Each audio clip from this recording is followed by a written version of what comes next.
Morning everyone, welcome back to my blog. बहुत time से मैं ब्लॉग नहीं बना पा रहा था। उसका रीज़न जो है, अभी जो बिज़नेस है बहुत डाउन टू फॉल चल रहा है। एक्चुअल एक जो यूथ एंटरप्रेन्योर होते हैं उसके पास खुद का अपना इनिशियल कैपिटल्स नहीं होता है, जिसके कारण क्या है, बहुत सारा प्रॉब्लम फेस करना पड़ता है। मैं ये प्रॉब्लम फेस कर रहा हूँ और क्या बोलूँ, टाइम इतना ख़राब चल रहा है। एक्चुअल मुझे एक मल्टीपल बिजनेस करने का कारण ये हो गया था। एक्चुअल मेरे पापा का जो जो लोन है, बहुत ज़्यादा लोन था, जिसके कारण मुझे मल्टीपल बिजनेसेस ऑपरेट करना पड़ा। और जितना ही पैसा था वो मेरा खुद का तो था नहीं। मैंने दोस्त से लैंड लिया था और बैंक से भी लोन लिया था। अभी इतना ज़्यादा प्रेशर और सारा कुछ बढ़ गया है कि मैं एक्सप्लेन भी नहीं कर सकता हूँ कितना ज़्यादा प्रेशर में मैं जी रहा हूँ।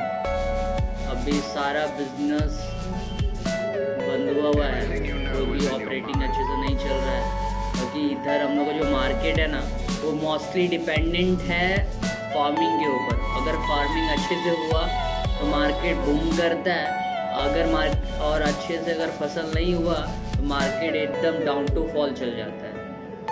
और दिल्ली मुंबई में ये सब सिचुएशन नहीं है, क्योंकि मोस्ट ऑफ द जो भी वहाँ के आदमी लोग हैं वो डिपेंडेंट हैं आपका जॉब्स के ऊपर। तो जॉब्स का मंथली सैलरी आ जाता है, 2-4 दिन लेट हो जाए पर टाइम पे सैलरी मिल जाता है। पर यहाँ पे क्या है, वैसा नहीं है। अगर फार्मिंग अच्छे से नहीं हुआ, यहाँ पे मोस्टली 60% लोग फार्मिंग के ऊपर डिपेंडेंट है, 40% जॉब्स हैं। तो इसलिए क्या प्रॉब्लम क्रिएट हो रहा है। अडानी अच्छे से स्ट्रेंथन हो जाएगा अपने मार्केट के अंदर यहाँ पे, तो फिर क्या है, मार्केट अच्छे से ऑपरेट होगा, जिसके कारण मार्केट इतना डाउन टू फॉल है। हम लोग कितना दिन लॉसेस सहेंगे, 1 दिन 2 दिन 4 दिन 10 दिन 20 दिन महीना भर 1.5 मैंने 6 मंथ लॉसेस सहा। पर क्योंकि मैं सब कुछ खुद से कर रहा था, इसलिए इतना टाइम तक सारा कुछ सह पाया, नहीं तो वो भी पॉसिबल नहीं था कि मैं सह पाता। पर सैफ का खर्चा मुझे मेंटेन करना पड़ रहा था हर मंथ, इसके कारण बहुत ज़्यादा बर्डन क्रिएट हो रहा था, जिसके कारण मैं अभी सारा बिजनेस को क्लोज डाउन कर दिया हूँ। ऐसा वर्स्ट कंडीशन हो गया है कि मैं कुछ बोल भी नहीं सकता हूँ।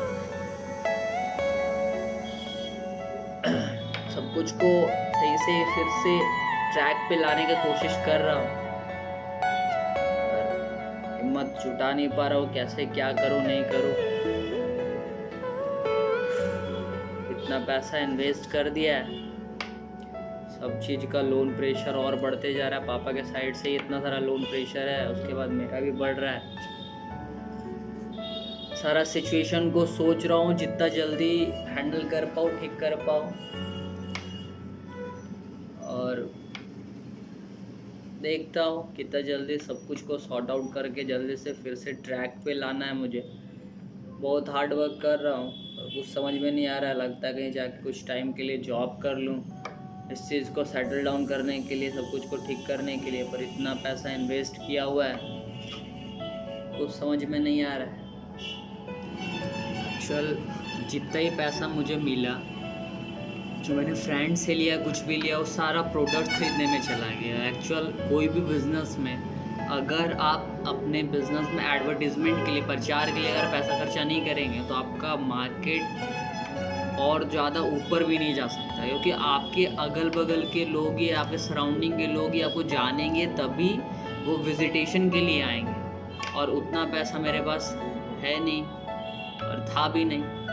मेरा खुद का पैसा रहता तो मैं उतना ज़्यादा एडवर्टीज़मेंट्स में खर्चा करता भी, पर मेरे पास पैसा ही नहीं बचा। जब मुझे ओपनिंग करना था तब मेरे दादाजी बीमार पड़ गए, और उस टाइम पे फिर दादाजी बीमार पड़ने के उनको डेथ हो गया। फिर थोड़ा मार्केट को सही करने का कोशिश किया, कुछ मार्केट हल्का सा ऊपर गया, फिर ठीक ठाक स्टेबल हुआ, फिर मार्केट डाउन टू फॉल जाने लगा। तो इतना ज़्यादा लोन है, उसको पे करना, पे आउट करना, उसके बाद जो है सारा एक्सपेंसेस को उठाना। मैंने कितना कोशिश किया, मैं डाउन टू फॉल गया, मेरे पास पैसा नहीं था, मुझे रॉ मटेरियल ख़रीदना था। तो फिर मैंने क्या किया, एक कॉलेज है जिससे मैं पढ़ाई किया, +2 हाई स्कूल, वहाँ से मैंने फॉर्म फिलअप ई कल्याण होता है, हर एक स्टेट का जो है उस स्टेट गवर्नमेंट क्या करती है, हर एक स्कूल्स कॉलेजेस को स्कॉलरशिप देती है। तो ई कल्याण का काम मैंने +2 हाई स्कूल, जावेद सर है मेरे टीचर है कॉमर्स के, उनके थ्रू मैं ई कल्याण का काम लिया, रात दिन बैठ के फॉर्म भरा, वहाँ से 15 to 20,000 अर्न किया। फिर वो पैसा को मैं अपने रॉ मटेरियल केक्स के रॉ मटेरियल को खरीदा, रॉ मटेरियल खरीद के फिर से मैं स्टेबल करने की कोशिश किया, तब भी स्टेबल नहीं हो रहा था। फिर मैं अपना जो आउटलेट था नीचे वाला वो स्टार्ट किया तो आउटलेट किया 3-4 डेज ठीक ठाक, पर डे का उतना ज़्यादा रेवेन्यू नहीं दे रहा, पर जितना मैं इन्वेस्ट कर रहा था उतना मेरा निकल जा रहा था। तो बर्गर मेरा फिर ठीक ठाक स्टार्ट हो गया था। फिर क्या हुआ, चाचा का तबीयत थोड़ा गड़बड़ था, उनको लेके फिर मुझे टाटा जाना पड़ा। तो फिर मैं शॉप फिर क्लोज डाउन कर दिया। रनिंग में आते आते फिर मेरे हैंड से पैसा सारा निकल गया। अब 3-4 डेज 5 डेज फिर से क्लोज कर दूंगा। और क्या, मैं सैफ को तो मुझे रेगुलरली पैसा देना पड़ता है रोज़ का, तो फिर मेरे हैंड से पैसा निकल गया, स्लिप डाउन हो गया। उसके बाद फिर मैं सेम सर्कमस्टांसेस में चला गया। फिर मैंने कुछ सेविंग करके, क्या बताऊंगा मैं, जितना ज़्यादा स्ट्रगल कर रहा हूँ खुद को स्टैंड करने के लिए और जितना कुछ कर रहा हूँ, कुछ भी मेरे फेवर में नहीं आ रहा है। नहीं पता क्या हो रहा है, नहीं हो रहा है। सारा बिजनेसेस इतना जल्दी स्ट्रक हो जाना, मुझे इतना ज़्यादा ख़राब सबसे सुनना पड़ रहा है, पापा से, सबसे। अब आप बताइए, आप लोग, मार्केट मेरे हैंड में है तो हम कुछ कर सकते हैं, मार्केट्स मेरे हैंड में तो है नहीं। मेरे हैंड में मेरा हार्डवर्क है, मैं जितना हार्डवर्क कर सकता हूँ, बेस्ट सर्विसेज दे सकता हूँ, सब कुछ कर सकता हूँ। जब आदमी का सारा कुछ अच्छा चल रहा हो ना, तो आदमी को इंटरेस्ट भी होता है अच्छे से काम करने का, स्ट्रेंथ बढ़ाने का, एक्सपेंशन करने का। और आपका एक छोटा सा मार्केट अच्छे से नहीं चल रहा है, सब कुछ नहीं चल रहा है, तो फिर आपका क्या है, जो भी विल पावर है या जो भी आपके अंदर स्ट्रेंथ बचा है वो धीरे धीरे वीक पड़ते जाता है। सेम चीज़ मेरे साथ भी होने लगा। अब क्या हो गया नहीं पता, इतना मार्केट ख़राब हो जाना, उसके बाद मैं बहुत ज़्यादा प्रेशर में जाने लगा। एक्चुअल मुझे करने का ये कारण यही था, मेरे पापा का इतना ज़्यादा लोन प्रेशर था, जिसके कारण मैं जो है पहले टी से स्टार्ट किया, अपने स्टॉल्स को टी से ऑपरेट किया 15,000 लेके। उसके बाद फिर मेरा हर मंथ का सारा EMI पे करने में पापा का चल जाता था।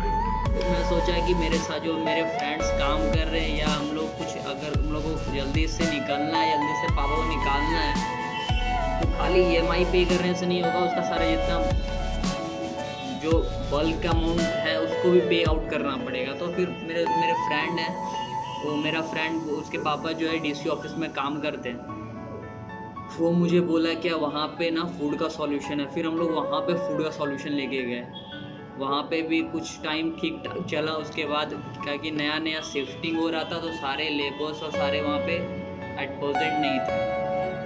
दिन भर खाना बनाता था हम लोग सब मिल के, उसके बाद फिर उसको लेके जाना, फिर आके फिर इवनिंग में यहाँ का आउटलेट चलाना, इतना हैक्टिक डे चला रहा था मैं। उसके बाद फिर वो अच्छे से सेटल नहीं हुआ, तो फिर मैं स्वीट्स के सब, मैं अपने 2 फ्रेंड से पैसा लेके, कि मुझे बैंक बोला था कि बैंक से मुझे मेरा बात हुआ था कि 15 to 20 लाख रुपीज़ आपको दे देंगे, जिससे आप अपने रेस्टोरेंट को अच्छे से ऑपरेट कर पाएंगे।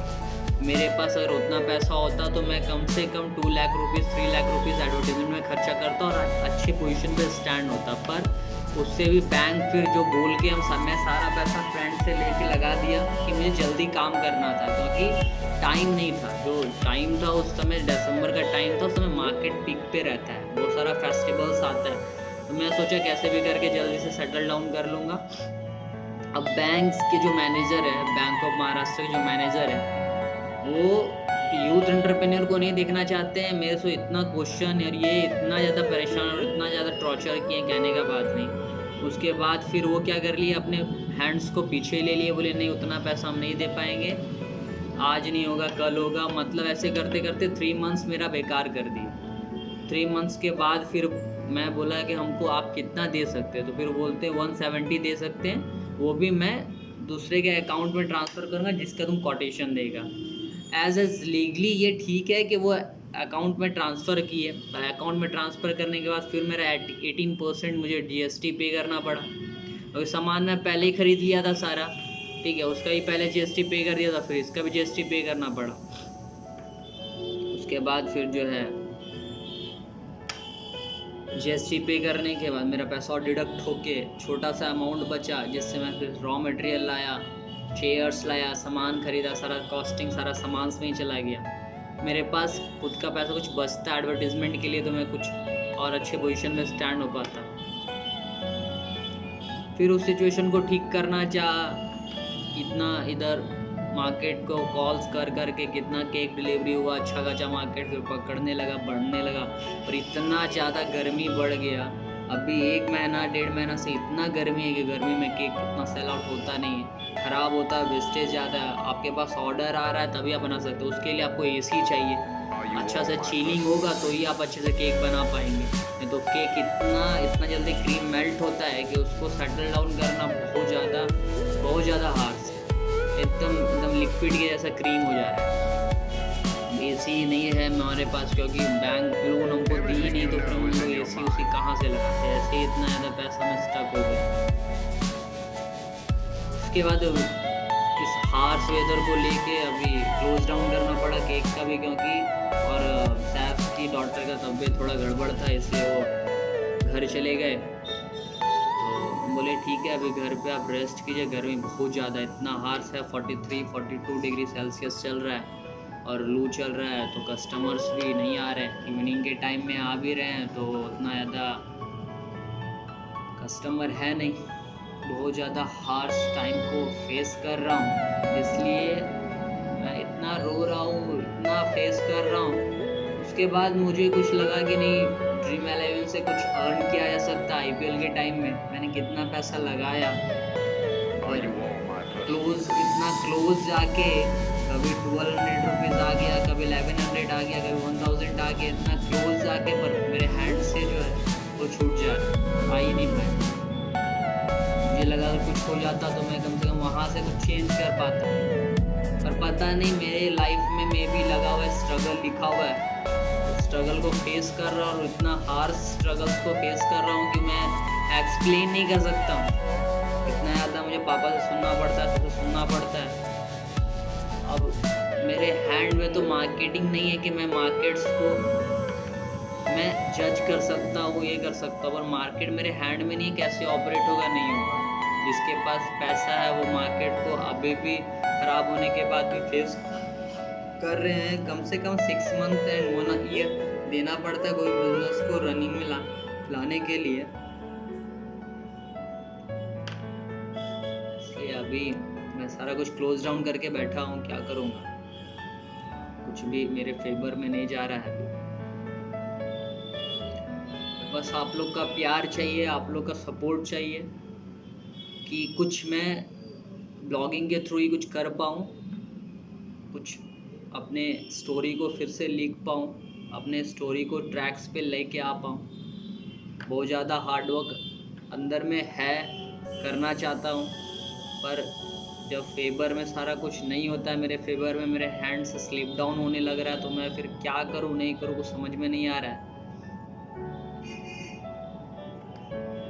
बस आज इतना ही, कल से मैं रेगुलर वीडियोस को करूँगा, अपने डे टू डे लाइफ्स को फिर से दिखाने की कोशिश करूँगा, मैं अभी क्या कर रहा हूँ, कैसे चल रहा है, नहीं चल रहा है।